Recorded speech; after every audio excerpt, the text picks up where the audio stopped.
Bem-vindo a mais um episódio do Mabook Club trazendo um novo livro.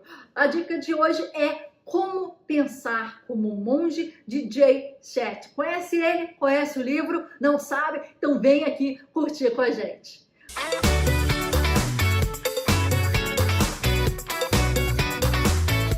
Como vocês sabem, o Mabook Club é um clube do livro, focado em criatividade, em arte e em empreendedorismo. A gente tem mais de 80 vídeos já sobre livros em que a gente traz a resenha, os pontos mais importantes e troca uma ideia com você que quer sempre aprender mais. Se você ainda não conhece, siga a gente nas redes sociais e se liga aqui no YouTube para mais vídeos de resenhas de livro. Mas vamos lá! Esse livro foi indicado pelo meu cunhado e ele falou uma história super legal do Jay. O Jay não sabia o que queria fazer da vida. Ele decidiu fazer uma faculdade de business, né? De negócios. E aí, sempre ele tinha um questionamento de que um dia ele gostaria de virar um monge. Ele começou a usar suas férias, né, da faculdade para ir para um mosteiro e fazer esse treinamento. E ele vivia essa vida dupla entre, né, a faculdade, que era o que a família queria, os pais gostariam que ele se formasse, ter uma carreira próspera, e a vida que ele sempre sonhou, de monge.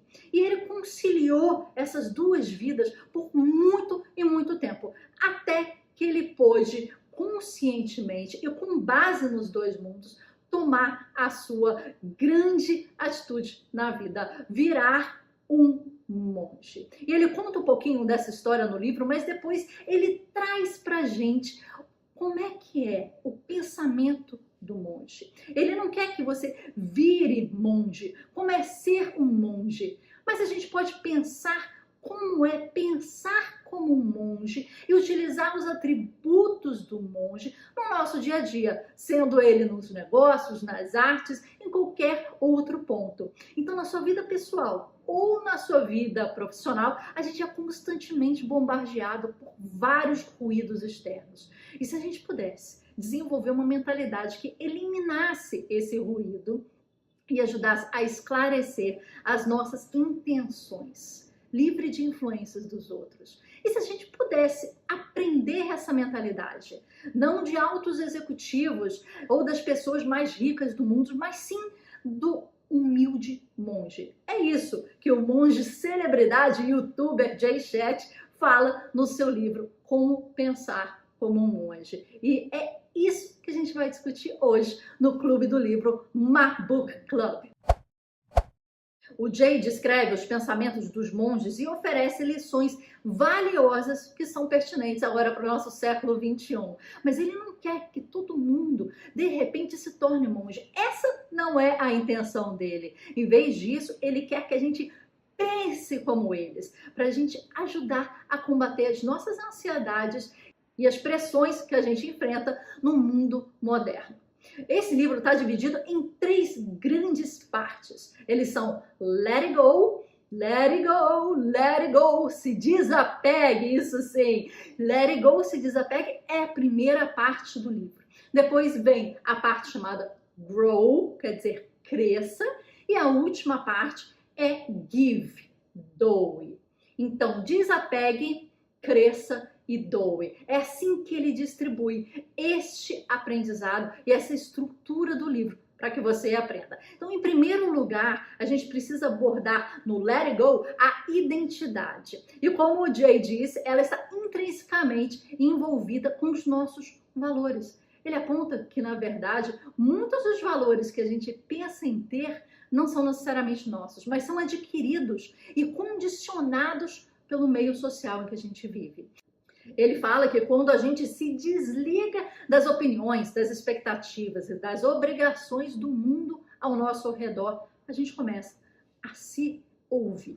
E é essa ideia que a gente pode filtrar esse ruído, né? E dar mais espaços para as nossas considerações, para os nossos próprios valores e começamos a direcionar a nossa vida para valores mais elevados, como a gratidão, como estar a serviço de algo, como a veracidade, como a compaixão, que finalmente nos impulsionam para a felicidade. para a realização e para o significado. E longe de valores, né, inferiores, como a ganância, a luxúria, a raiva, a inveja, em que, em última análise, apenas nos empurram para a ansiedade, para a depressão e para o sofrimento. E não é isso que você quer.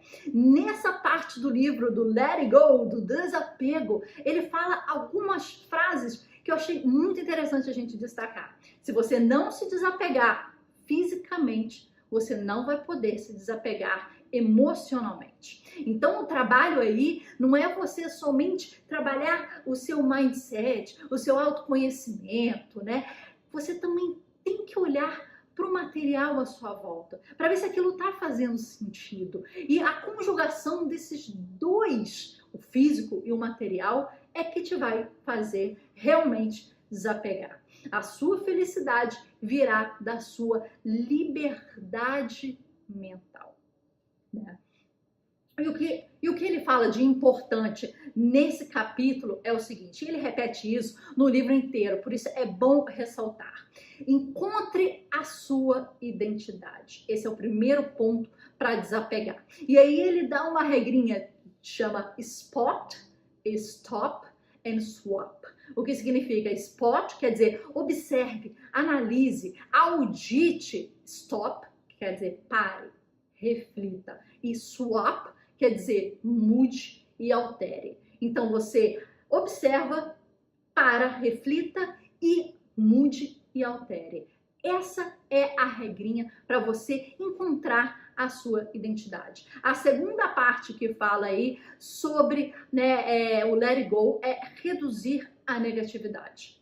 O ponto que ele coloca importante aí é o seguinte: as projeções negativas e as incertezas refletem as suas próprias inseguranças e essas te atrapalham. Ele fala para desapegar também do medo. Esse é o terceiro ponto do Let It Go. Reconheça o medo, chega para o medo, chega na cara do medo e fala: eu te vejo, eu te dou atenção. Encontre o que você tem medo e viva lá. É isso que ele fala. Eu achei essa frase fantástica. Encontre o que você tem medo e faça uma casa lá e viva lá, para você conseguir matar esse medo, extinguir esse medo, controlar esse medo. E o medo não é a gente. O medo, ele é destacado da gente, ele é diferenciado da gente. Então, quando você fala, você não deve falar: ah, eu sou medrosa. Você tem que falar: eu sinto medo. Porque quando você fala eu sou, aquilo é você. Você está junto, em simbiose com aquilo. E quando você destaca de você, falando eu estou com medo, eu sinto medo, aquilo é só algo passageiro para você. Esse desapego e esse destacamento é o real cerne de uma mente monge. E aí ele fala uma passagem muito interessante, que ele fala que é uma coisa má, é uma coisa ruim, quem sabe? Então ele conta uma história, né, em que o cara quebra a perna e tem um acidente super ruim, e aí perguntam, né, para a família dele: mas isso é uma coisa ruim ou uma coisa boa? E o pai fala: uma coisa ruim ou uma coisa boa, quem sabe? E aí vem, né, o serviço militar alistar esse cara e ele não pode ir, porque a perna dele tá toda quebrada. E aí vem para ele e fala: isso é uma coisa boa ou uma coisa ruim? Quem sabe? Então ninguém sabe, as coisas vão acontecendo na nossa vida e a gente acha que é pro mal, a gente acha que é pro bem, mas who knows, que ele fala, quem sabe? A gente não vai saber, até a gente concluir aí essa passagem. E ele coloca outro ponto que eu achei muito importante a gente ressaltar aqui, em que ele fala de quem você quer aprender. Dos sinais, dos problemas ou dos resultados. Você tem essa opção. O sinal é antes, o problema já é durante e os resultados já é depois. Se você for aprender dos resultados, acabou. Você pode aprender para uma próxima. Mas se você estiver aprendendo dos sinais, se aí você estiver já raciocinando, você pode não ter problema, pode não ter resultado de problemas. E aí você tem que escolher de quem você quer aprender.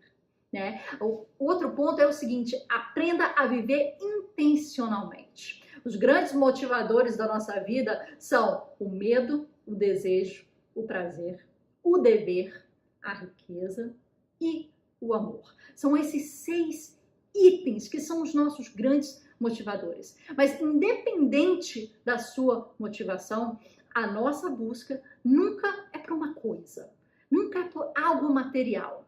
Ela é por um sentimento em que essa coisa propicia.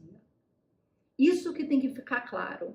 Nossa busca no final é por sentimentos e não pela materialidade de coisas ou de situações.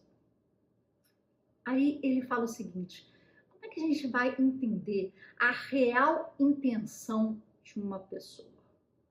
A gente está falando de motivações, a gente viu 6 motivações, mas a real intenção de uma pessoa, como é que a gente entende? Para entender se a gente está puro naquilo, se a gente está realmente bem intencionado, ele fala: faça o exercício dos 5 porquês. Para quem já viu o nosso vídeo aqui, review sobre o curso, sobre técnicas de criatividade do Murilo Gun, uma das técnicas que ele ensina da criatividade são os 5 porquês que o Jay Shetty fala aqui. E eu vou colocar aqui em cima para você o link desse vídeo, que fala sobre dicas e exercícios de técnicas de criatividade. Então, vamos lá. Ele fala 5 porquês, que esses 5 porquês vão revelar o seu real valor, a sua real intenção por detrás de uma ação. Então, pergunte: eu estou fazendo X.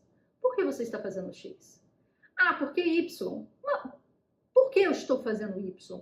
Faça 5 perguntas tentando afunilar esse porquê, para você chegar na real intenção. E a intenção, você pode chegar à conclusão que ela não é tão genuína, que ela não é tão positiva, que ela não é tão altruísta. Mas entenda o que está te motivando a partir de 5 perguntas de porquês. Outro ponto importante que eu acho interessante a gente destacar que ele fala, e aí eu quero falar uma coisa. Eu sei que eu estou pulando certos pontos aqui, mas é porque eu quero que você leia esse livro. Eu estou trazendo coisas que bateram em mim, que são importantes e que eu avaliei pessoalmente como interessantes. Mas o livro tem muito mais coisas. Aqui a gente faz uma resenha para a gente trazer pontos importantes, discutir, conversar. Por isso eu quero o seu comentário aqui embaixo. E outras coisas ficam. E a gente não vai falar sobre o livro sobre todo, a gente está resumindo, trazendo uma resenha, trazendo o suprassumo, né? Depois de espremer, a gente está querendo só coisa boa, né? Então, outra coisa que ele fala muito importante, para saber a real intenção, faça os 5 porquês. E outra coisa que ele coloca é interessante, e isso eu vou adotar para minha vida, faça um to-be list, ao invés de fazer um to-do list. Um to-do list são coisas a fazer, em que você coloca, número 1, eu tenho que fazer isso, blá blá blá. Número 2, eu tenho que, coloca uma ação. E parece a sua lista de afazeres, né? Em que você quer fazer para sua meta, para o seu objetivo, para aquela semana, para aquele dia, etc. Isso é interessante, mas faça também um to-be list, uma lista de coisas que você quer ser. Isso é o to-be list. E quando você tem essa experiência de lista de coisas que você quer ser, você vai trabalhar na sua essência, no autoconhecimento, no seu melhoramento. Eu achei isso muito importante e uma dica muito boa. Segunda parte do livro. A parte do livro chama Grow, chama Cresça. Essa parte é muito importante, um pouco mais filosófica. Ele fala da palavra Dharma e do significado dela. E aí está a grande importância do entendimento desse livro. Ele fala que Dharma é usar a sua própria inclinação, o seu dom natural para servir a outros. Que existe uma fórmula para esse Dharma. E a fórmula é paixão, mais expertise, mais um propósito útil, uma utilidade, uma aplicabilidade. A paixão, ela é para você. Ela é para você se satisfazer. Ela é para você se sentir, chegou no final do dia, cara, que legal, eu fiz isso, eu conquistei, né? É o que eu gosto de fazer, é o que eu quero fazer. e o propósito para o outro. Então, na fórmula do Dharma tem a sua paixão e como essa paixão pode servir a outro. E esse é um dos pontos mais importantes aí da mente de monge. Como servir ao outro. Você não conseguirá ser tudo que você sonha ser, mas você pode ser tudo o que você é. Essa é outra frase muito importante que tem aqui do livro e que coloca a gente muito no cerne dessa fórmula do Dharma. E aí depois o Jay, ele dá dicas de meditação, de visualização, de intenção. Ele fala como é que tem que ser sua rotina, como é que você acorda, como é que você tem que pensar, meditar, né? E primeiro, um dos pontos importantes que ele coloca é o seguinte: faça no mesmo horário e faça no mesmo lugar a sua visualização, a sua meditação, a sua intenção, né? Para se tornar cada vez mais fácil esse hábito, né? O lugar vai trazer a energia, né? E o horário vai trazer a memória.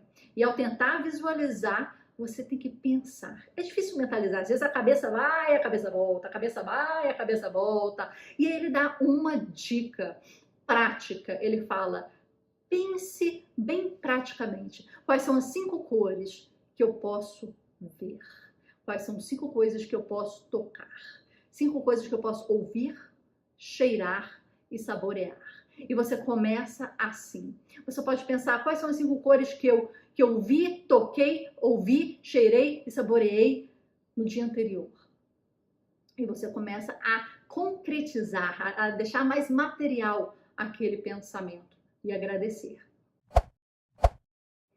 Terceira parte do livro, vamos lá, a parte de doar. O que ele fala? Ele fala que a gratidão, ela vem pela doação e de estar a serviço do outro. Essa tá na fórmula do Dharma, né? Ou a uma causa, a serviço do outro ou a uma causa. O maior propósito da vida é viver por uma causa, assim como a própria natureza faz e o próprio universo faz. A natureza, ela tá a serviço do outro, né? A chuva chove para molhar e para dar frutos e flores. Depois o sol vem para esquentar, né? E fazer a fotossíntese. Depois é um atrás do outro. A natureza, ela se serve. A natureza, ela está a serviço dela mesma. Ela se ajuda. Né? As coisas vão se ajudando, vão se fazendo. Né? Servir a uma dor pessoal, uma dor muito forte sua, e servir a dor que te dói mais com o seu Dharma. Essa é a razão da vida, segundo ele. Sirva a sua maior dor. Onde dói mais para você? Qual a sua maior dificuldade? Né? Qual o seu maior desafio? É ali que você tem que servir. Lembra que ele falou, né? Qual o seu maior medo? More dentro desse medo. Qual é o seu maior desafio, o seu maior dor pessoal?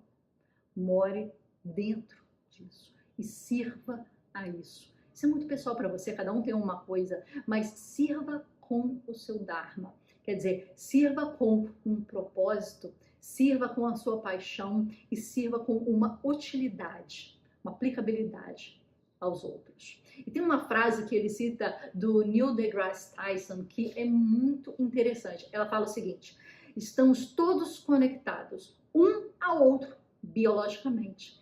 Para a Terra, a gente está conectado quimicamente. Para o resto do universo, atomicamente. Olhe para o universo para tentar fazer sentido à sua vida. É isso, nós somos parte de um todo. E ao final, se eu puder colocar aqui a minha grande impressão do que é de fato esse pensamento de monge, é um pensamento de autoconsciência a serviço da sociedade, a serviço do outro. Então fica aqui a grande lição e a grande mensagem desse livro. Se você curtiu, dá um okzinho aqui, comente, isso faz muita diferença pra gente, isso é muito importante pra gente. A gente tá aqui é uma troca, né? Eu quero trocar com você, eu quero conversar com você, eu quero interagir, vamos nos falar. Nós estamos no @mabookcluboficial e aqui no YouTube, sempre com você, um livro atrás do outro. Se você curtiu o J-Chat, eu vou colocar aqui embaixo nas legendas todos os links e contatos deles. Ele tem um podcast muito legal em que ele conversa com várias pessoas sobre vários assuntos relacionados ao autoconhecimento, relacionado à mente do monge, então pode ser muito e muito legal. Até a nossa próxima leitura, até o próximo livro. Te vejo aqui.